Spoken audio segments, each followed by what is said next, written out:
এমন কোন জঘন্য কাজ সংঘটিত হতো না সেই সময়।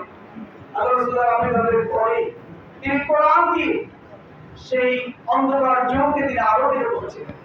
সেই অন্ধকার যুগকে তিনি আলোকিত করে সেই পৃথিবীকে তিনি নিরাপদ পৃথিবীতে পরিণত করেছিলেন, শান্তিময় পৃথিবীতে পরিণত করেছিলেন, ইনসাফের পরিপূর্ণ একটা পৃথিবীতে তিনি পরিণত করেছিলেন।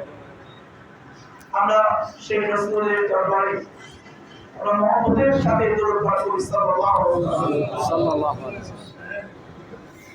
আল্লাহ প্রদত্ত এবং রাসূল সাল্লাল্লাহু আলাইহি ওয়াসাল্লামের জীবন বিধান অনুযায়ী নিজের জীবন, নিজেদের পরিবার, নিজেদের সমাজ তথা রাষ্ট্রকে পরিচালনা করার আন্দোলনের নেতৃত্ব দেওয়ার অপরাধে জুলুমের শিকার হয়ে শুধুমাত্র মুজাহিদ ভাইরা শাহাদাত বরণ করলেন, যাদের রক্তে রঞ্জিত হলো বাংলাদেশের সবুজ ছত্র। আমরা তাদের জন্য দোয়া করি, আল্লাহ তাদের শাহাদাতকে কবুল করুন, শাহাদাতের সর্বোচ্চ মর্যাদা দান করুন। তাদের শাহাদাতের বিনিময়ে আমাদের প্রিয় মাতৃভূমি বাংলাদেশকে আল্লাহ তাআলা দয়া করে তার দ্বীনের জন্য, কোরআনের জন্য, সুন্নাহর জন্য কবুল করে নিন। আমরা যারা